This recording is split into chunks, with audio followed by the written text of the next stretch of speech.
So good day, cadets. I'm Sergeant Gisela Almonte, and our topic now is about military organization.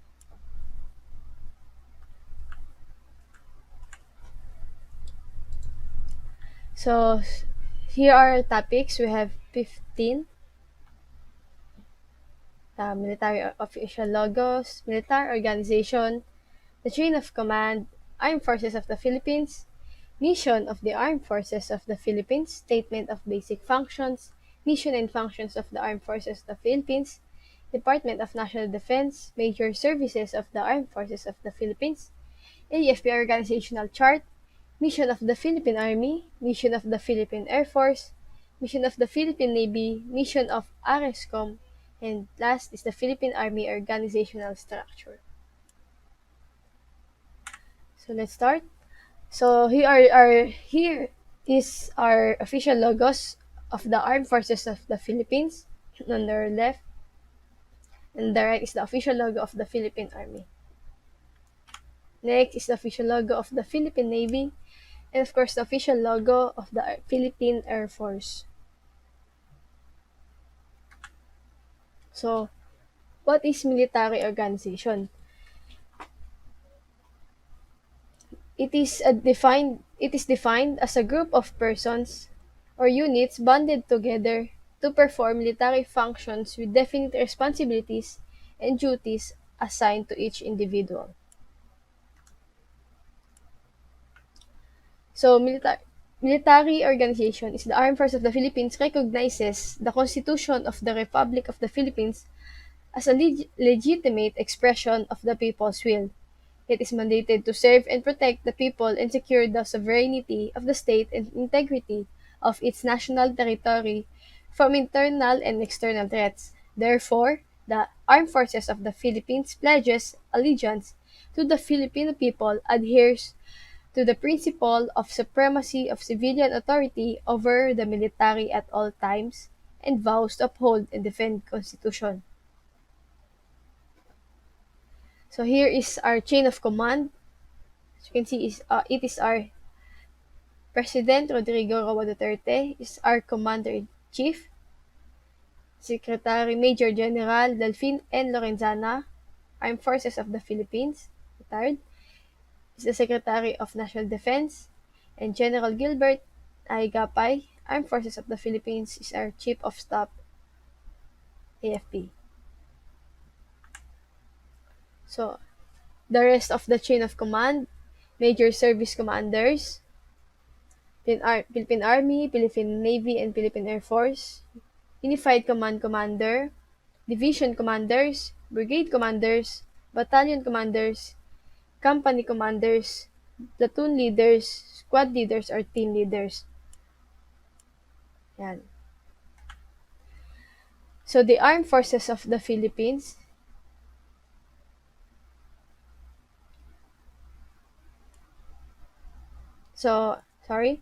going back to the chain of command, in any organization, flow of authority and responsibility is of utmost importance. It enables an organization to function smoothly, and thus everything that has to do with the operation of the group must pass through channels. So nakita nyo naman, nag-start sa ating Commander-in-Chief, kay President Duterte, down the rank. So, pinakamababang rank is the squad leaders. In the military point of view, effective management of groups is shown through the chain of command. Yan. So next, the Armed Forces of the Philippines. In line with the accepted concept of civilian authority over the military and as provided in our Constitution, the President is the Commander-in-Chief of the Armed Forces of the Philippines.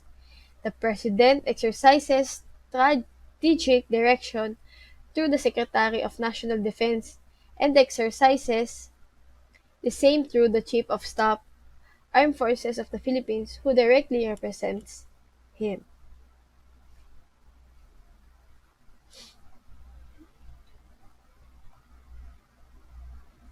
Okay, next. So, mission of the Armed Forces of the Philippines.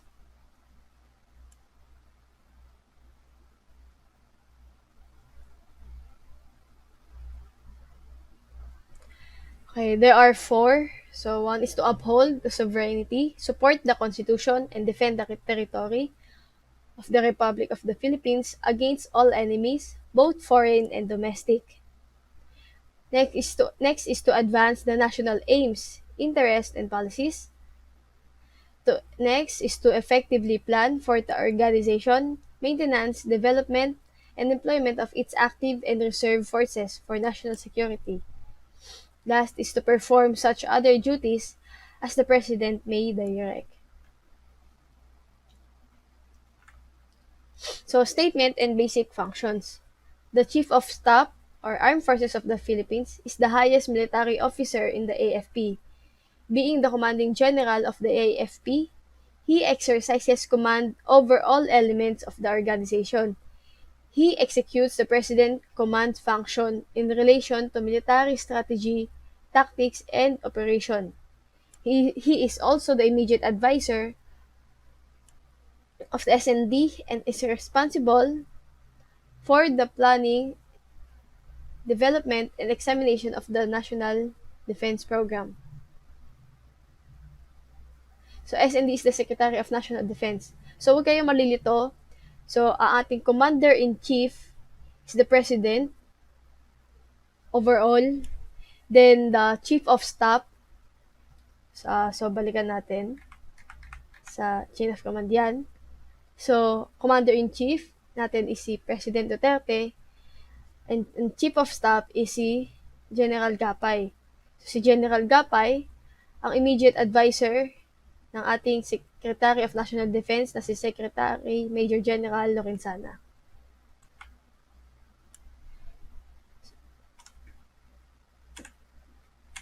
Okay. So, next is the Vice Chiefs of Staff. The Vice Chief of Staff of the Armed Forces of the Philippines is the Deputy Commanding General of the AFP. He assists the Chief of Staff and performs his function during the latter's absence or inability to perform.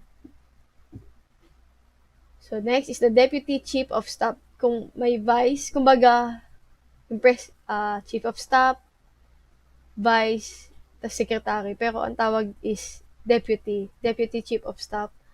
So, he is designated by the Chief of Staff, AFP, and exercises general supervision over the Joint Staff and Special Staff, or administrative and tactical. Next is the Secretary of Joint of Staff. Is the executive officer of the Chief of Staff, the AFP, Vice Chief of Staff, the AFP, and the Deputy Chief of Staff, the AFP. He is the Secretary of the Joint Staff. So, the Joint Staff of the AFP. The General Staff of the AFP is known as the Joint Staff AFP. It is composed of the Chief of Staff, Vice Chief of Staff, the Deputy Chief of Staff, and the heads of the Joint Staff divisions.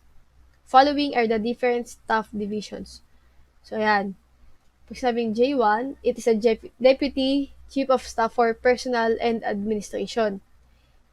J2 for Intelligence. J3 is for Operations. J4 is for Logistics. J5 is for Plans. J6 is for Communications, Electronics, and Information Systems. J7 for Civil Military Operation. And J8 is for the Reservist and Reserve Force Development. So, may different departments sila. Special staff for the AFP consists of the two staff groups which advise the Chief of Staff, the AFP, on matters pertaining to their specialized fields or service or activity.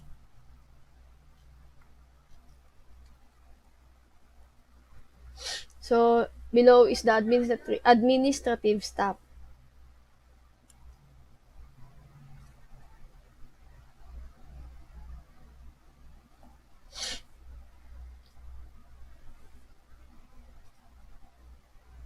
Okay, next is the technical staff as follows. Okay, and next is the AFP-wide support and separate units. Directly under the Chief of Staff are numbers of separate units called the AFP, AFP-wide support and separate units. These units perform specific function and services for the whole armed forces. So they are as follows, as you can see. Okay. So going to the mission and functions of the Armed Forces of the Philippines. The mission of the Armed Forces of the Philippines is to protect the people and secure the sovereignty of the state and integrity of the national territory. So mission and functions of the AFP. The following are the functions of the Armed Forces of the Philippines. One is to uphold the sovereignty, support the Constitution, and defend the territory of the Republic of the Philippines against all enemies, foreign and domestic. Promote and advance the national aims, goals, interests, and policies. Third is to organize, maintain, develop, and deploy its regular and reserve forces. Last is to perform other functions as provided by law or assigned by higher authority. Next is the Department of National Defense. Sorry, excuse me. So the Department of National Defense is located at Camp Emilio Aguinaldo at EDSA, Quezon City. The Department of National Defense is the agency under the executive branch of the government which is responsible for the supervision of the national defense program of the country. To accomplish this mission, it has executive supervision over the bureaus, offices, and services that are placed by the President under its jurisdiction. So these are the mission of the DND.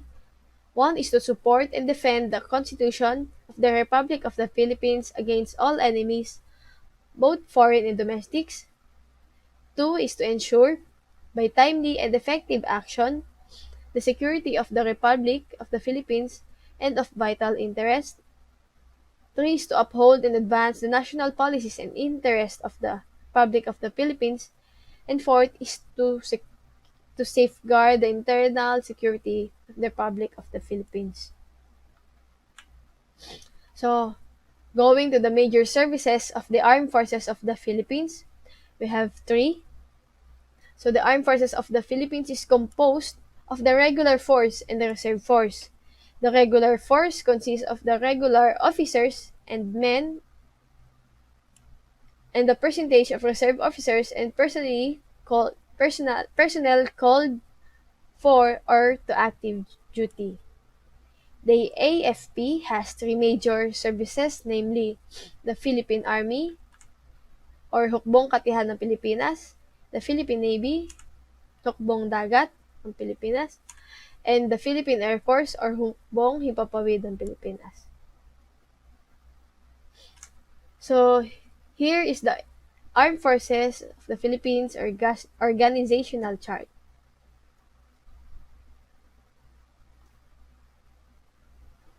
So, ito yung kung nakita nyo man, yung sa chain of command natin. Yan. Next. Okay, so here is the mission of the Philippine Army. The mission of the Philippine Army is to conduct prompt and sustained ground operations to accomplish the AFP mission. So, its capabilities are as follows: organize, train, and equip Army forces for the conduct of prompt and sustained combat operation on land. Next is to develop doctrines, procedures, tactics, organization, equipment peculiar to the Army. Third is to develop, in coordination with other major services, doctrines, procedures, tactics, and equipment of interest to the Army for joint operations. Fourth is to provide an organization capable of furnishing adequate, timely, and reliable intelligence for the Army. And fifth is to organize, train, and equip all Army Reserve units. So, pag sinabi nga natin uh, Philippine Army, it is for ground operations.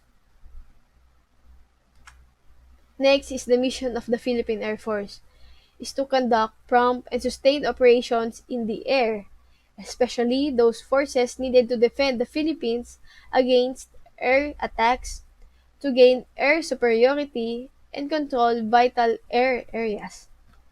So its capabilities are as follows: organize and train, equip air forces for close support of surface troops, develop doctrines, procedures, tactics, organization, and equipment peculiar to Air Force for uni-service operations. Next is to develop in coordination with major services, doctrines, procedures, and tactics and equipment of interest to the Air Force for joint operations.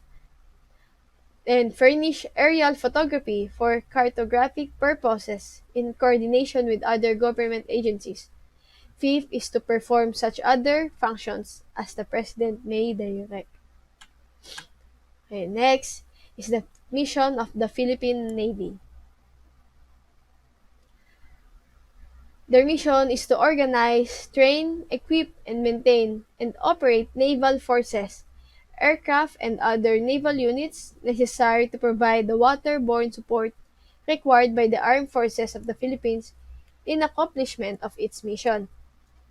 Also, their capabilities are as follows. Number one is to assist proper government agencies in the enforcement of law and regulations pertaining to navigation, immigration, custom revenue, quarantine, and fishing in the territorial and contiguous water of the Philippines. Next is to develop doctrines, procedure, tactics, organization, and equipment peculiar to the Navy for uni-service operations. And last, also the same sa dalawang nauna, is to perform such other duties as the President may direct. Okay, now the mission of the ARESCOM, or Army Reserve Command, is to develop, organize, train, equip, and administer a high competent mobilizable reserve force as an integral component of the total army in the defense of the state and to participate in socio-economic development effort of the government. Again, capabilities. One is to administer reservists. Second is provide ready reserve force. Third is to conduct informal assembly. Fourth, sustain the production of reservists. Fifth is to assist in relief and rescue operations during disaster and calamities. Six is to assist the local government units. Seven, assist in socio-economic activities. Eight, assist retirees and veterans. Nine is to support the internal security operations in terms of intelligence, collection, civil military operations. Last is to support the Birding Pilipinas program of the PGMA. And last is our Philippine Army organizational structure. So as you can see, the ROTC unit is the last part of our organizational structure. Yan. So, again, that's all. So, I hope may natutunan kayo. And thank you. God bless.